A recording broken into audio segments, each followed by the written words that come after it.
there's a greater tendency to go wrong. And I do see this a lot. People who just blindly follow the investor's advice and go against their own gut about how they should be doing things. Of course, you want to be open to feedback and listening, but wrenching yourself away from your own opinions to follow somebody else's path has a greater tendency for pain. I'm Hattie Willis, your host, and each episode I talk to an entrepreneur, investor, or startup expert to unpack their hardest moments, biggest wins, and hard-earned advice so we can shortcut our learnings as founders together. So today I'm joined by the wonderful Marcus Exall. Marcus is a serial founder, angel investor, now helping founders to debunk a ton of myths. He's also investor in residence at Virgin Startup, the first new role that they created, and doing amazing things, because I also work on Virgin Startup and I hear from all the founders that come through, oh my God, Marcus has totally changed how I'm thinking about investment. So the goal of this episode... That's a good thing. In a good way, they're very happy about it. The goal of this episode is to take, and I often say to people actually when I'm running workshops, people to follow on LinkedIn, go follow Marcus, because you share so many insights into founder life that I think are incredibly A, empathetic and make founders feel better, but B, avoid a ton of mistakes. So the goal of this podcast is we are going to go into your journey as a founder, building and exiting a digital advertising company, also then supporting a ton of founders along the way. You've been on some really interesting journeys. Money's is a fascinating one. Started as an investor, became chief commercial officer. Yeah, there's even a much longer story behind that, so we can get into that. So much to get into, and I know that it's just going to be really helpful for founders who are wanting to understand, how do angel investors actually think? What are some of the things that I might make a decision on early that are really going to put me on a path I can't get off, or it's really hard to get off? And is it just me? Am I messing this up? So, Marcus, thank you for coming on the show. Yeah, it's lovely to see you, as always. Well, this is just a joy. I love these kind of episodes. I'm like, this is just a catch-up for me. I have to remember that those listening don't have the background to all of our conversations and in jokes. So let's start with your journey into entrepreneurship. I always like to know, was it the idea? Was it that you wanted to be an entrepreneur? What got you into this path? Evidently, I said that I was going to run my own company when I was 13. What? I don't know where that came from. Yeah. We were all sort of North London hustlers as kids. Somebody had a paper round, I did a milk round. So we were always trying to find ways to earn money. But evidently, I said this to my mum. I think probably at a time where she was decorating. She has a great line in Embarrassing Stories where she's there decorating probably my bedroom. I thought, well, when I'm older, I'm going to pay somebody to do this. Watching my mum paint the ceiling. So I think it came from but I didn't have any reference points. I think it was just the fact that we'd all earned our own money from a young age. You know, we were obviously working for people. Mm-hmm.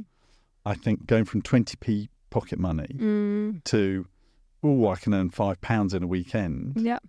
Was a big thing. There was a certain amount of freedom to that.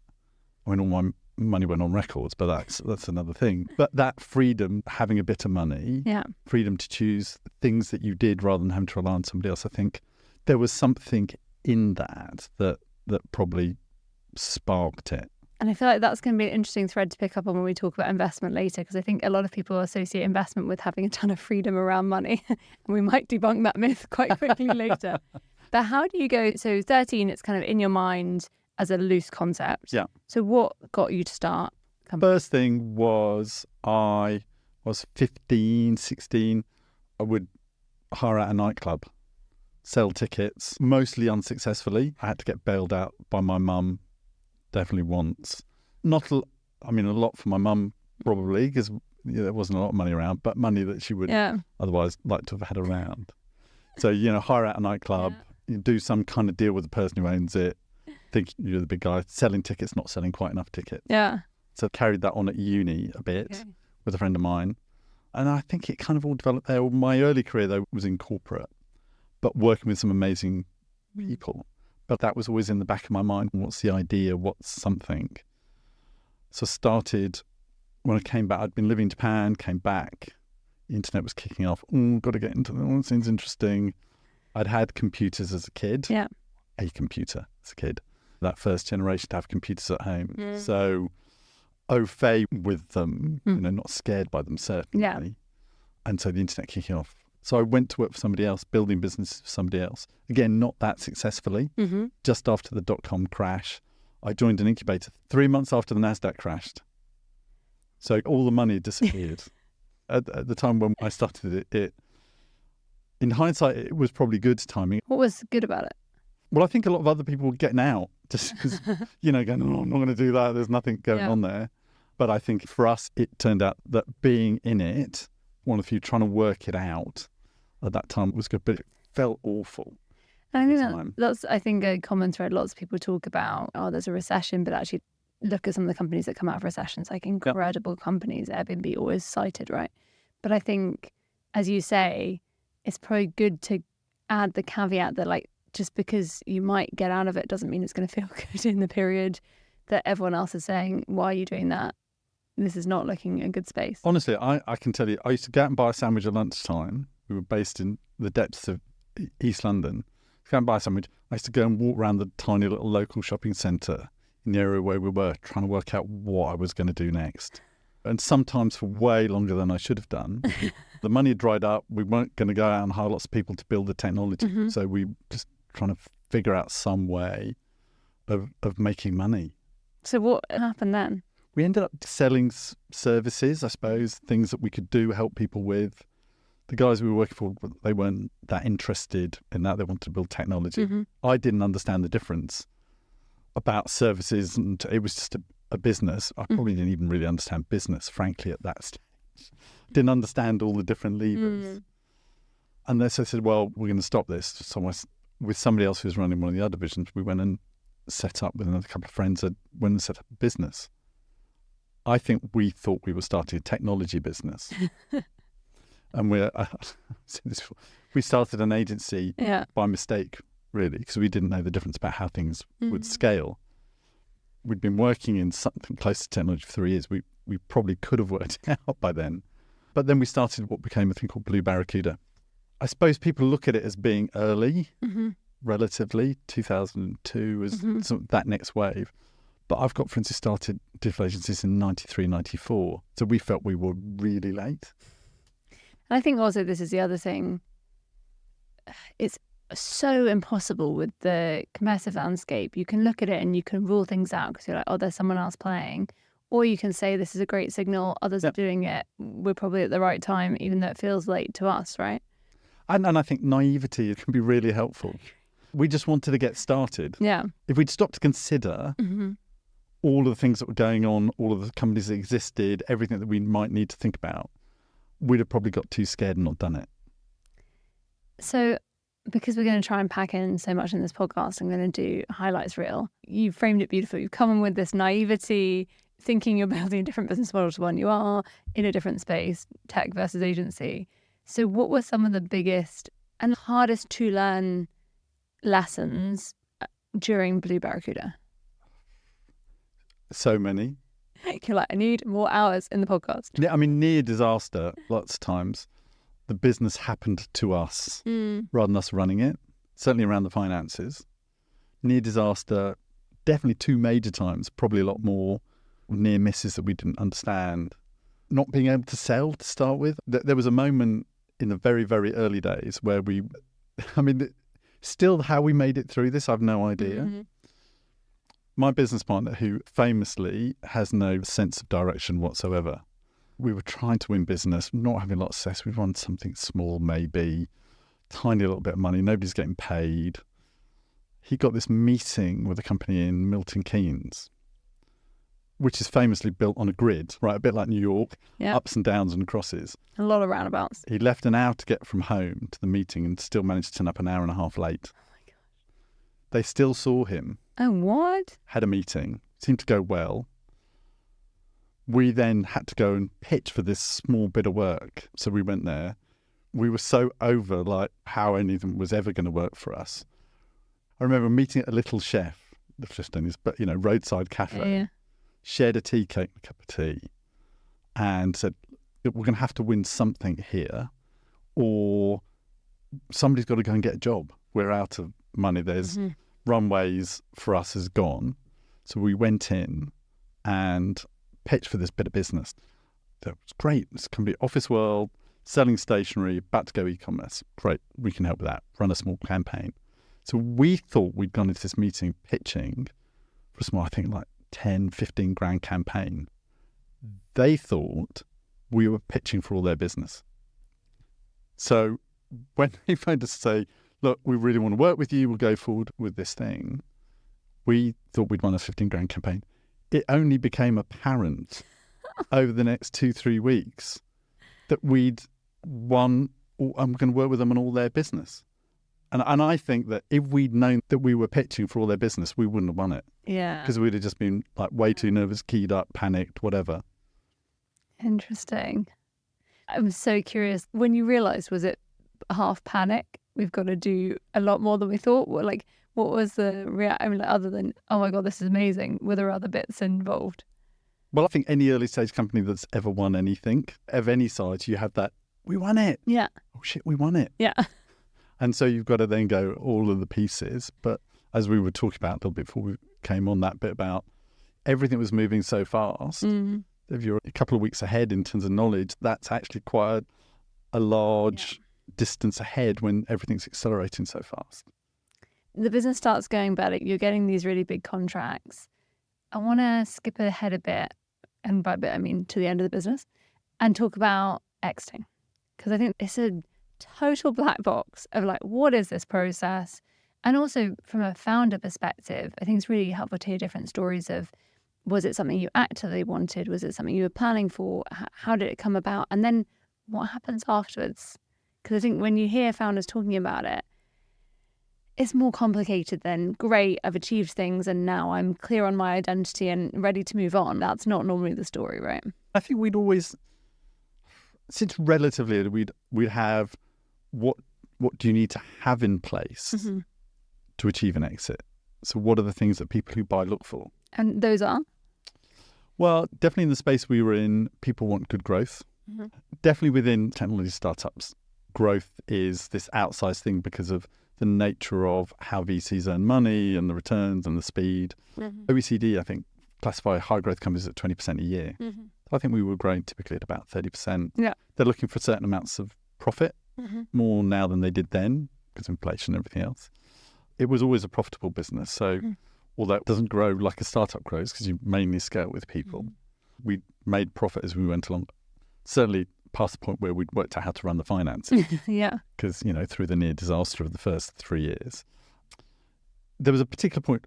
So we had a terrible situation where we lost a co-founder to cancer in the process. So got sick in 2007 and then died a couple of years later. So I think it never felt quite the same. Yeah.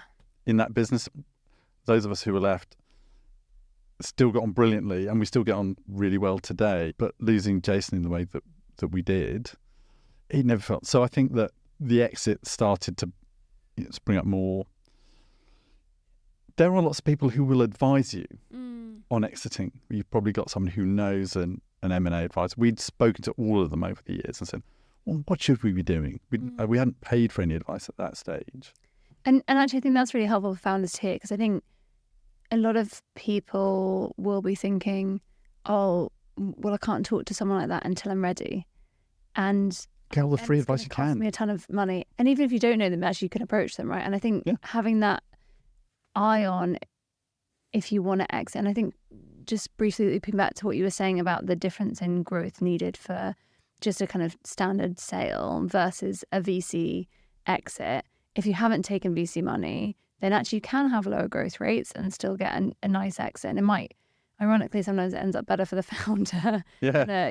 Hundreds of millions exit once you've given up a lot of equity in the company and you're in a small percentage. So I think really helpful to hear that there are steps you can take along the way. Even if you don't yet have a big network you can rely on of other exit founders. Because I think one of the reasons I do this podcast is like I feel phenomenally lucky. Like I have a question, I can WhatsApp you. I can WhatsApp Andy Aim. There's a network of people I can be like, how does this work? Like, how would I do this? But if you're getting started in the space, you don't have yet that group. I think it's really helpful to know. Go and approach M&A companies and ask for some free advice early.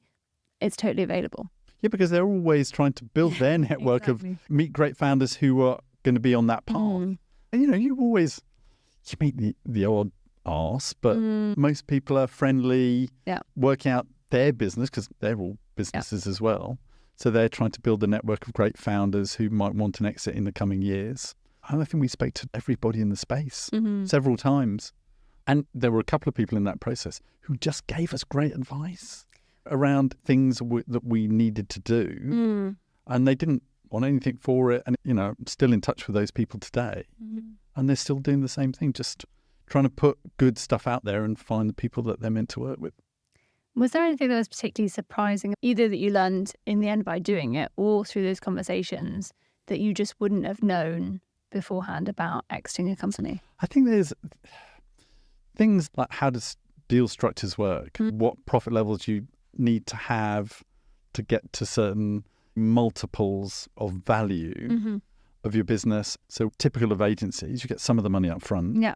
So we didn't know how all that worked. Yeah. And then you get the rest of it based on how you perform over 2, 3, 4 years. Which normally you have to stay in the business to do, which I think also people kind of, you can structure it so you don't, but lots of people forget that they go, I'm going to build it to this and then I'm going to leave. And a lot of acquisitions require a bit of golden handcuffs for the... Yeah, deals tend to, particularly in services business, deals tend to be better if you stay.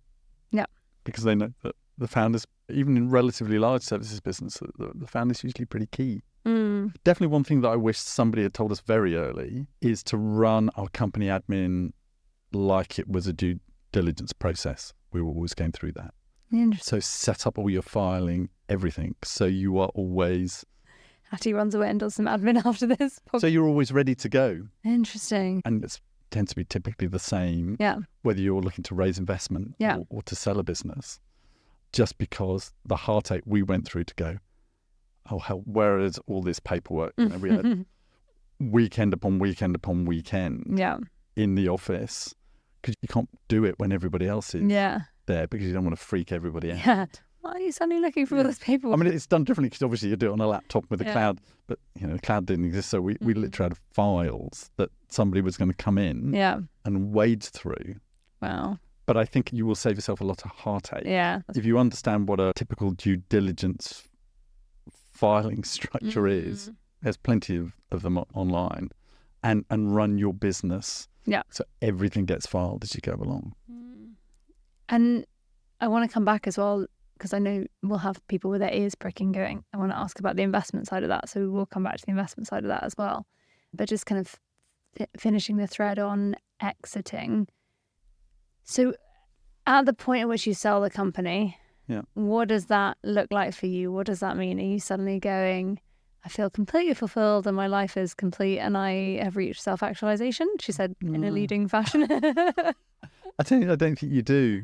I think it depends what's important to you. I think in the end it becomes a little bit more like a bit of freedom to choose some of what you do. It eventually can become that. But it's not like enormous... It certainly didn't feel to me like an enormous life-changing moment. It's just another point in the chapter of what you're going to do. Very strange that I think it feels a little bit like it's not yours. I mean, we've been scratching around for ages and having to take out savings to make cash flow, certainly in the early years. So it doesn't feel like you should touch it, really. There was no splurging or anything like that. It was just... Okay, that probably leads to a bit more freedom at some point. Yeah. And so angel investment is the next thread I want to go to. For anyone who doesn't know, angel investors, people investing their own money, often exited founders like Marcus who have got a pot to play with they didn't have before. And hopefully, like Marcus, bringing expertise, experience, empathy, as well as the money, right? A massive fan of angel investors for doing this. I often say to founders, personally, if you're just taking quiet money from an angel, I think it's a bit of a waste. Ultimately, you want to end up giving them a board seat because they're just that much of a value add. So how do you get into angel investing? Because you've now invested in more than 20 companies. 130. 130 now. God, your bios are going out of... did a little bio search before this. They're going out of... Yeah, no, I'm not very good at updating my LinkedIn with the latest. So, okay, 30 plus investment. Yeah. When you started investing, what was your approach versus now? What's changed and what's still the same? So I didn't have any clue what I was doing. I had friends who were at the time, because even though we were running an agency, we had some proximity to tech. Mm-hmm. We'd had some friends who invested in some quite successful companies.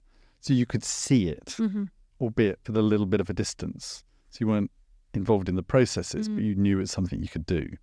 Yeah. So I think it kind of, and therefore when people know you've had an exit, people start sending you things or people or just people to help. I've always tried to be helpful outside of the work that I do. Yeah. You get someone with an early stage business and then they ask for money and then you've got to make some kind of decision. I had no idea what I was doing. Honestly, I didn't know, like, a lot of the terminology was stuff that I would nod. Mm-hmm. Go, well, great, yes, of course. I know what that means. I like those. So I had no idea what I was doing.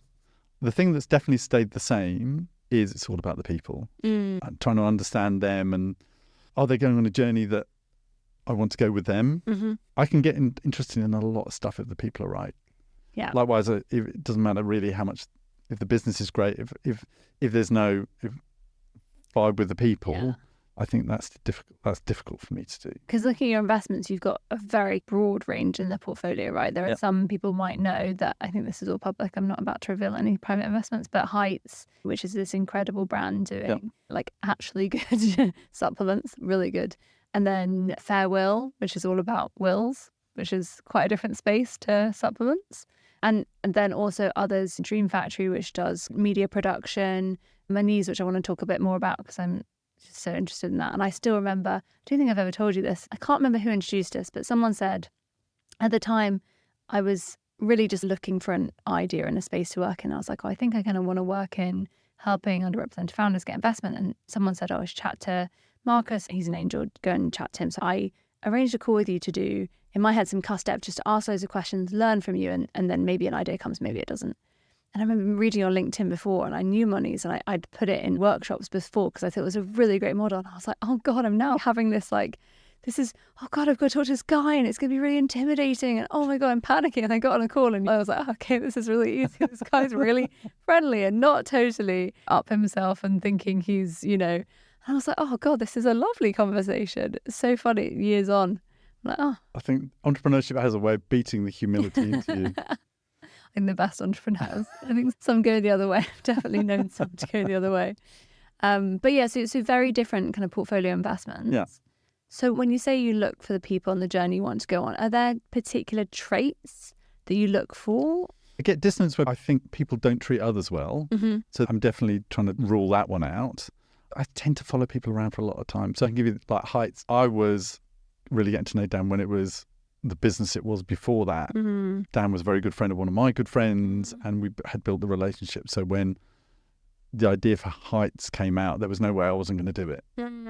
But really, unless he was going to say, I'm going to take all of the baby turtles out of the ocean and turn them into food, I would have probably invested to go on that journey. And I think this is something that founders, I think, find quite difficult with angel investors, is that I think we all underestimate this relationship piece. And one founder I was speaking to who you've invested in, and a really lovely guy, and he was saying, I'd known Marcus for years, he'd been supporting me, advising me. I think he asked you for investment, and you said, yeah, let me go away and think about it. Even then, it wasn't like an immediate, yeah, sure, take my money. It was, no, I'm going to go and do some digesting. And I think founders really underestimate, and it's really difficult. But you almost need to be building a relationship with, again, advisors who then might want money from later, really early. In worst case, you get great advice because you're surrounding yourself with people whose advice you want and value. Yeah. And Andy Aim, I think he said it on the podcast, but if not, he says it a lot. If you look for advice, you're likely to get money. If you look for money, you're likely to just get advice. And I think it's that piece of for founders really respecting that in the early days, there is so much that is about the person, because the business is probably going to change so much. If you're really, really early stage investor, so much is going to change so fast. And it is really hard to shortcut trust in your personality without putting in the time with someone, right? Yeah. Unless that person knows someone else who already trusts you, and then maybe there's a reputational shortcut. And I think we rail against, and I totally understand why, and in lots of ways I rail against it too, this kind of warm intros, why is the ecosystem still very insular? But we then need to look at how do we stop it just staying, investment goes to the same people, but I think this actually comes from a really good place, which is it's hard to trust people you don't know and haven't seen how they behave in the good times, the bad times, and everything in between. The only way I see around it that I tell founders is go and get that relationship early before you need something, before it's transactional, so that then they may trust you when it comes to it. It's an actual physiological response, right? It's oxytocin. It's the trust chemical that builds up in the brain, comes from trusting the group so you didn't get killed by saber-toothed tigers. So you could go to sleep. And I think that there is that component. I mean, there are people who just do a lot of deals, see founders, make a quick decision. That's just not my way. I want to get to know people. And I think it's quite rare. And I think if you're depending on getting a round of those people from nothing, I think you're going to struggle to get enough of them quickly enough. Yeah, I agree. So, okay, so we've got this common thread of people. What are some of the things you wish, other than please don't immediately ask you for money, what are some of the things you wish founders knew before they came and pitched to you? Maybe about the pitch, maybe about the process, because also you have an incredible company up and to the right. Your founders are looking for kind of support. There's some incredible digital learning courses and coaching available there, a big centre around pitching as well. And I know you're someone who takes a lot of calls with founders cold, or does a lot of, even if you can't take a call, can I help you with this pitch deck? So what are some of the most common things you find yourself saying to founders? I think sort of one of those early exam questions that a lot of founders fail is, what does success look like? And from that, why are you doing this? And what path does that lead you on? Because I think the worst thing for me is founders who take a default path because it's what they've heard, rather than understanding what the journey might mean for them. I mean, I caveat that with that slight bit about, naivety. It can help just to get you started. I think certainly from an investor's point of view, if somebody can't tell you what success looks like, it's difficult to know that you should go on their journey. And again, you and I have spoken about this a lot. You've been an incredibly early supporter of If We Raise. A big part of the mission with If We Raise is actually to help founders work out, because investment can be quite hard to come back from. Right? Yes. Once you've started taking investment, often you're spending at a rate you need more. It's a bit of an accelerating flywheel of we need more money, we need more money, we need more money, until we're IPOing or reaching a huge acquisition. Not always, but often. And so I think one of the things I wish, to your point, we've got to get that balance of, as a founder, if you're looking for certainty, you will always be paralyzed, right? It doesn't exist. But if you don't know at least, or you're not asking what you want, you're going to go on some paths that you might actually really hate being on in a couple of years. And I often ask, actually, all the Virgin startups coaching sessions that I do, I start with the exact same question, which is, tell me what success looks like and on what time frame. Yeah. If you're like, I want to be out of the business in 3 years, you should not take venture capital, because they're going to want you slugging it out for at least 7, 10. But if you're saying, I want to hand this down to my kids, you should also not take venture capital, because they're going to want you to sell it in 7 to 10. So I think people need to be asking themselves these questions and not expecting perfect answers. It's not because things won't change and opportunities won't come that you never saw before. But if you're not asking it, you're going to put yourself on some poor defaults, I think. I think what people have to consider is, when you raise investment, one of the things that is unsaid is that you're selling somebody the right to have an opinion about how you run your business.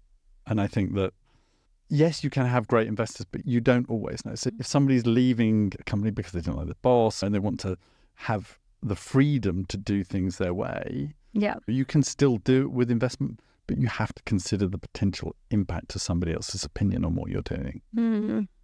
I mean, you've seen and spoken with a lot of founders. I'm expecting you to anonymize these, but are there any stories that you think founders should be hearing? Because I think some of what's tricky is, again, if you know the right people, you end up with a really good set of cautionary tales that you can at least go, I'm not going to fall into that trap. I found a friend of mine, she was hospitalized, ends up kind of killing the business. And one of her big lessons was, I wish I hadn't taken investment as early as I did, because it put me on a path of trying to find an investable business, not trying to build the business I wanted. And that always sticks with me, that kind of question of, okay, some of these things come at such high cost, right? And curious if there are any good teaching cautionary tales that you can share from founders, again, anonymized. Yeah, I think there's a thing about how you keep control. I mean, I had one founder recently I've known for a number of years, and they had an offer to buy their business for It was around 20 million. Mm-hmm. And their investors said no. And then another offer a little bit later to buy the business for, I don't know, 12, 14. Board turned it down. And this would have been multi-million exit for the founder. Yeah. And the founder ended up selling their stake for a couple $100,000 because they didn't have enough control to take the investors, get the investors to take the deal. And the investors need much bigger returns normally than an individual. Yeah, so they're looking for it to be a much bigger thing, justify it to their LPs, whatever that is. I think one of the key things is really work out what your journey is. There's a greater tendency to go wrong. And I do see this a lot. People who just blindly follow the investor's advice and go against their own gut about how they should be doing things. Of course, you want to be open to feedback and listening, but wrenching yourself away from your own opinions to follow somebody else's path has a greater tendency for pain, I think. Yeah, and it strikes me because we were talking about the counter before this as well, where sometimes we've both given advice and it takes people a long time to come around to it. And then by that point, they've spent a lot and are a bit frustrated they didn't listen first time, which sounds very arrogant, but like, it's not every piece of advice I give. But sometimes you get people coming back and going, oh, I wasted a lot of time and I wish I'd listened sooner. But I think for me, it always comes back to, and I often say to founders, like one of the best skills you're going to have to build very quickly if you don't already have is an ability to take on board feedback with a growth mindset. Okay, do I agree with that challenge? Do I understand that challenge, right? Am I making assumptions about where that's coming from that actually mean I'm going to, should I blindly trust it? No. Should I try and really understand it so I can decide whether I agree with it? Yes. If I don't know, how do I get more data, right? And I think this is the key for founders is it's really easy to want, it's not just easy, it's so understandable to want someone to give you the answers because you're in this uncertainty all the time and you just want shortcuts. You also need shortcuts because everything's running out: money, capacity, energy. And so I totally get it, but I do think you see a lot of people who are trying to build something. The point is you're trying to build something new, right? Unless you're really copying a business model and the advice you're getting is the person who originally made it success. You're trying to do something new. So no one else knows how to do this. Like no one. Because otherwise it's not a new startup. Yeah.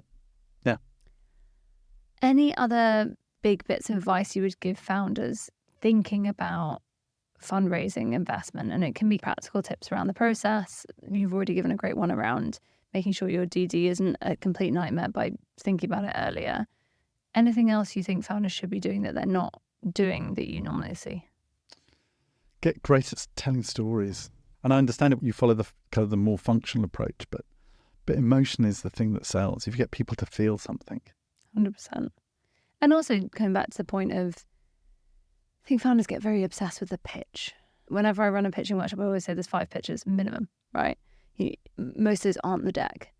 And if you're going to build a relationship with someone, you need to be able to sit totally away from a deck and, to your point, make it memorable, make it so they can retell it to someone else afterwards. That's going to be a story, right? The pain that you're solving, who you're solving for, the value you've delivered, the moment you realize you had to do this, whatever it is, like how are you going to get someone else gripped? And back to your earlier point, how do you in a short space of time get someone to want to be on your journey? I don't think that works without storytelling. I think there's a reason why that's a specific trigger for investors, because it's a really good proxy for how you're going to recruit great people. Yeah.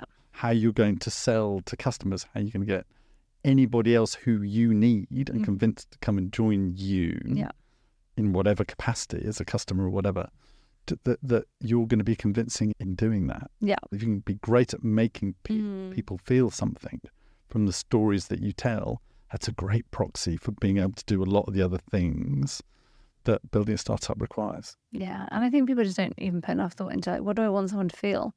Do I want them to be shocked by something that they've never thought about before? Do I want them to be inspired by what could be? Do I want them to be really deeply empathetic and suddenly worried by someone's situation that they want to now solve? You also need to think about the emotion you want to elicit in order to tell the right story at the right time. Yeah. Anything else you've seen that you want to share for founders? I mean, again, just to reiterate, Marcus shares about 20 million nuggets a week on LinkedIn. That might be hyperbole, but it's not far off. So do follow Marcus. Honestly, one of the people whose posts I think I just like I don't actually, this is a confession, I don't always read the full post before I hit like. I always read the full post, but I'm already liking it by the end of the first sentence. I'm like, yes, I agree. Don't even know what you're saying. My posts, nearly all of them pretty much come from conversation I've had with founders. Mm-hmm. So that's just where it comes from. What about one thing that often strikes me that I've seen you talk about, I think often when you're commenting on people's posts, is this kind of, hey, don't go through this alone. This kind of founder mental health piece. And I think this is a really important part of it, right? Do you think it's worth thinking about if you are going to fundraise different angels for different purposes, right? You might have a few angels who emotionally you really actually want to be able to open up to, and a few who you want to go to because they're wizards at sales or whatever it is. But I do think maybe we can touch on what you think founders need around them in terms of support, because whether you're taking investment or not, like, this is stressful. Yeah, I suppose it comes from something I learned, probably the best piece of advice I've ever had, which is trouble shared is a trouble halved.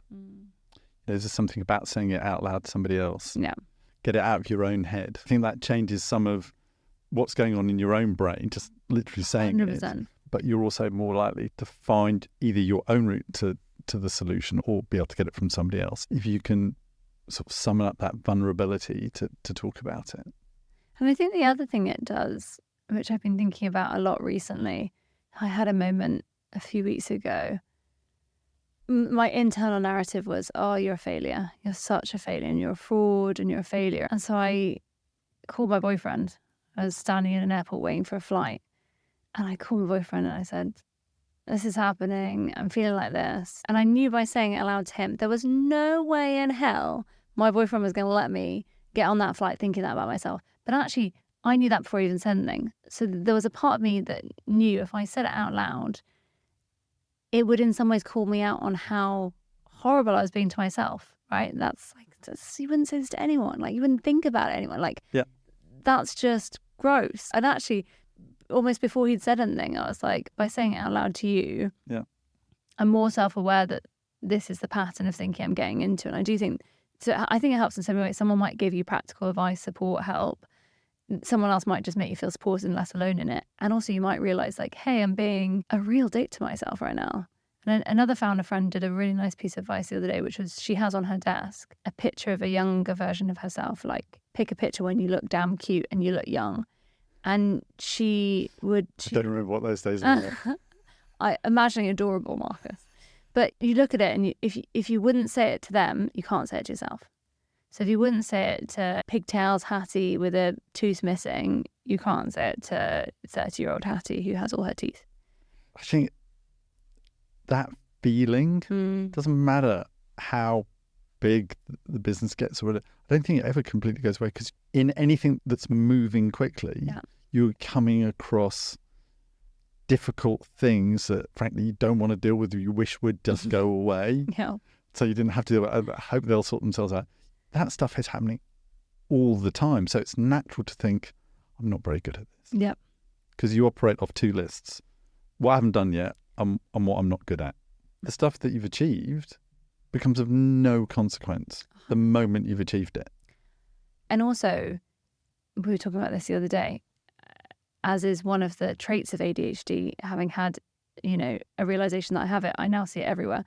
But one of the things that I think is, I've been kind of going through ADHD coaching. One of the things that's really thrown up is really struggle with working memory, particularly for positives. Yeah. So if I, on a Friday every week, and actually I'm now doing it daily, but even if on a Friday every week, I sit down and make myself go through my successes for the week, I find it much easier. If I try and do it the next Monday, it's gone. It's gone. But actually, and as you say, if I don't do it at all, it's really gone. I'm not even stopping to think about it. I'm on to the next thing. What else? Okay, great. This was a massive success, but I dropped this plate in the process. Let's just look at the broken plate on the floor. And I do think founders, there's a much higher tendency towards neurodivergence that can make some of these things that are already hard to deal with a bit harder on top. Want to go back to the Money's example, because I just think I'm just fascinated. And Money's is an amazing startup built out of this incredible social mission. So can you tell us how you got involved? Tell us about Money's when you joined it, because I'm imagining it evolved quite a bit. It goes back to 2000. Okay. Oh, wow. I was running business for an incubator. They recruited a couple of people to help. One of them was Norris. So Norris, back then, I think he was introducing me as a designer.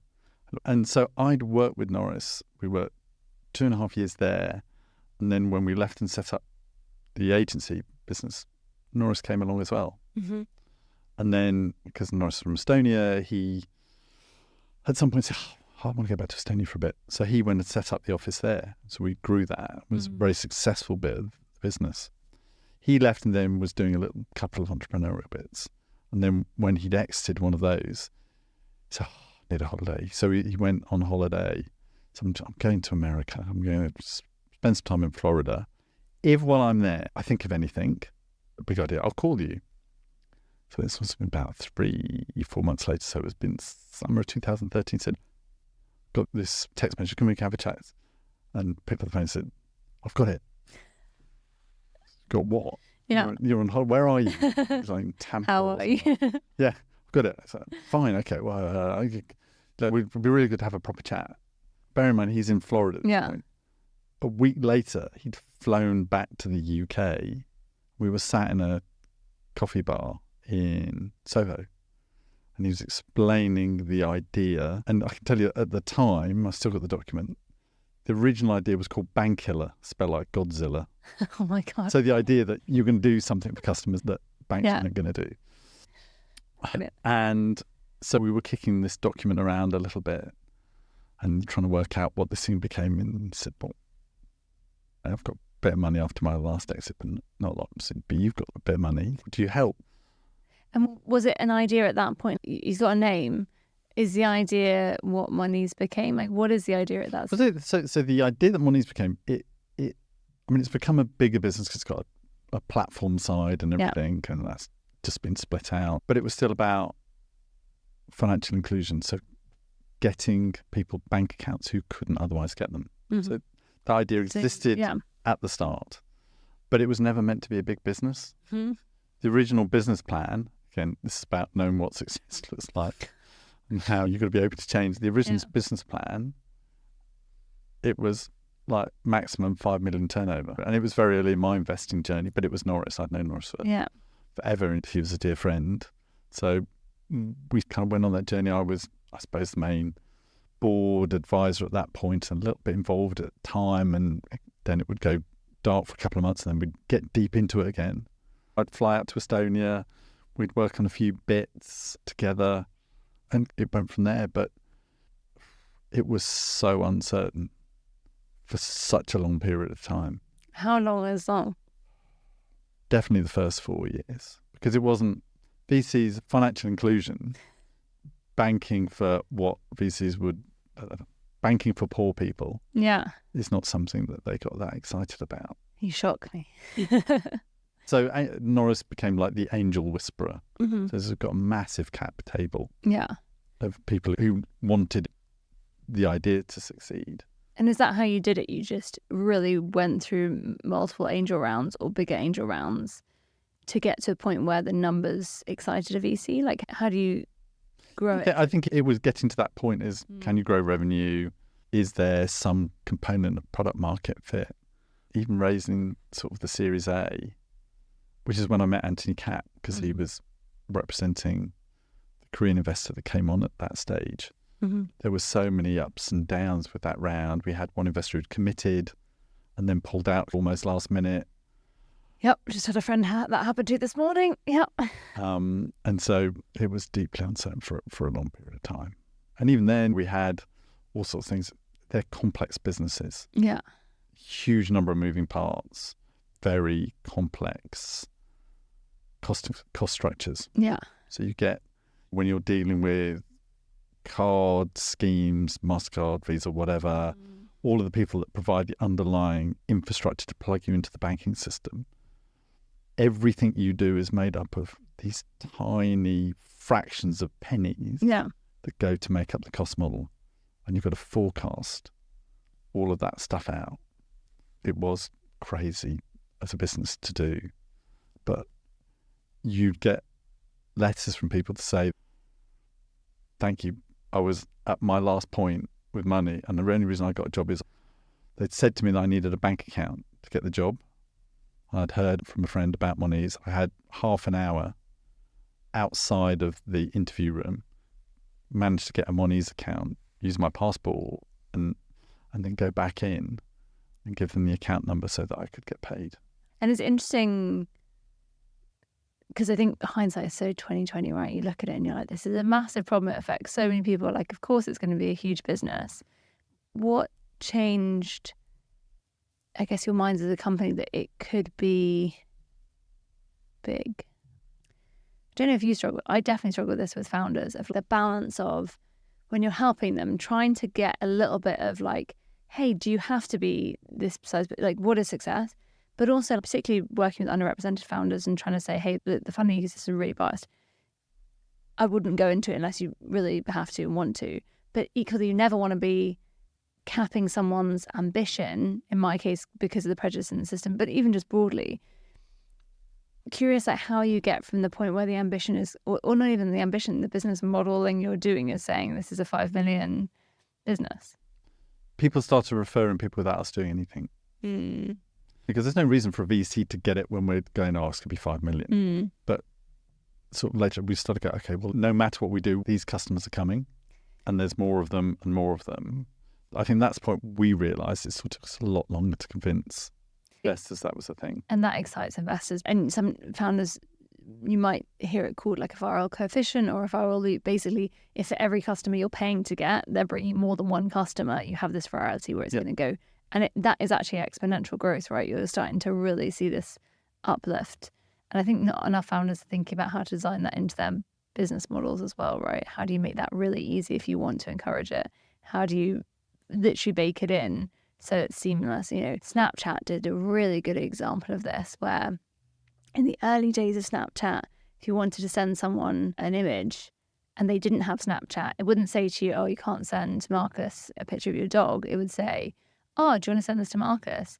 And you would then get a text saying, oh, Hattie wants to share a picture with you. And then you've got the trust and you go, oh, I do want to see a picture that Hattie wants to share. Though I used to get so many messages from my brother saying, stop trying to send me things, I'm not downloading. But a really good example of like actually building into the product strategy of we need virality, so how are we going to make it so that people bring other people? Okay, we are somehow running out of time. And by somehow, I mean this was entirely predictable because there's so much I want to cover with you. I think the main bits I want to kind of come back to as we close off are the bits of advice that you come back to time and time again for founders, but that you think aren't what they're hearing in the wider ecosystem. So we've kind of touched on some of this point of don't get dragged into the default of VC funding. Do think about the storytelling more than you're thinking about the formula of the pitch. Do think about making your life easier for due diligence in advance. Are there any other really common bits of advice that you give that you don't think are common? Look, I think so much of my success is down to having been lucky to get great people on board. Focus on the quality of the people that you get. And as far as you can, if you don't think somebody's right, wait. That's so hard when you're getting pressure from all over to grow something or something needs doing. I was having a chat with a founder, WhatsApp chat over the last couple of days about their hiring and when they were going to hire somebody, when not. But getting the best people on board is so highly correlated with the outcomes that founders want, that I think that point where you're feeling, if your gut's saying no, but your desire for speed is saying yes, really try hard to say no. And I think hiring quality is just so much of the game. I think the other thing that plays into that is you might have pressure from your board, as you said, to investors, especially in, I'd say, up to Series A. Every hire you make feels like they're 6 months too late, right? Like you've been desperate for this, and you're like, I need to stop doing. Often it's like, I need to stop doing this, and so you're so desperate to get rid of it that it's really easy to make mistakes. I've been very lucky that I've had some great people, but I've made some mistakes. And to be honest, you're then also, for me, I've ended up feeling I've let the person down. Yeah. Who we've recruited because we weren't right for them either. But I've gone, let's just get it done. And that nearly always turns out to be a mistake. Yeah, it's actually one of the most common things I hear from founders, not necessarily on the podcast, but just in day to day. They're like, I made a hire and now I'm really regretting it. And I feel like I need to give them every opportunity because I've committed. But I'm struggling. The other thing about it is, at the point where you felt it, your team have felt it way before that point. Yeah. Because you're busy off doing everything else, Yeah. and they're probably at the sharp end of why this thing isn't working out with this person. It's not just the impact on you and on the business, but more than that, the impact on all of the other great people that you've hired and want to keep around. And I do think we talk broadly about networking, but I do think it came up quite a bit at the beginning of this conversation, right? You can go and ask people you know about M&A. You want to be in that position. And as a founder, I think a big part of your job is to get in that position ASAP. Because you'll get great people who will thinking about this. And actually the next guest I'm about to record with is a great example. We were both at a demo day. I was recruiting new coaches for a program we'd been asked to run. And I was like, okay. And I really rate this founder, wonderful guy, Daniel Sorko. And and so he recommended some people. One of whom I've since asked, can she coach me? Because I'm like, oh my God, you're who I need. And I was like, this energy she brings is exceptional. And you need basically the people who have those people in their network. So when you say, oh, I need someone, they go, oh yeah, you need Lucy. Yeah. I think founders, again, come back to your point of like, it gets quite transactional. You don't want to be doing that at the point you're looking. You want to have this incredible network who you've paid it forward to as well, who you've been present for in those moments. What I'm about to say is really counterintuitive because I think you have to go into building relationships wanting nothing from it other than to be giving to the other person. Yeah. But then you get back a millionfold and it's so powerful. Well, I would say the best form of networking is finding other people to help. I love that. As someone who you have helped greatly, I can say that's not lip service, like that is your whole approach. We've somehow run out of time. Final question, because you answered mid-podcast one of my 2 final questions, which is your best piece of advice. Trouble shared is a troubled heart. Love it. Credit to Marcus's mum. The second bit I always ask, what is your proudest moment? And I'm giving you 2. I'm being very generous. You can have one as an investor and one as a founder. Do you know, I think even when you built and sold things, and pride isn't a word that ever springs to mind because that's why I make you do it. It always feels like a job half done. I think the thing that you can turn this in a different way, but the thing I always feel grateful for is when I'm there, able to be there, and that people will call me when it feels that it's darkest. And so being there in those moments is something I try to let people know that I should be that call. Yeah. And that then in those moments they can trust me. So if I've built a reputation that allows people to feel safe enough to do that, then I'll have achieved what I wanted to achieve. Tick, Marcus. I happen to know that's the case already, so you've nailed it.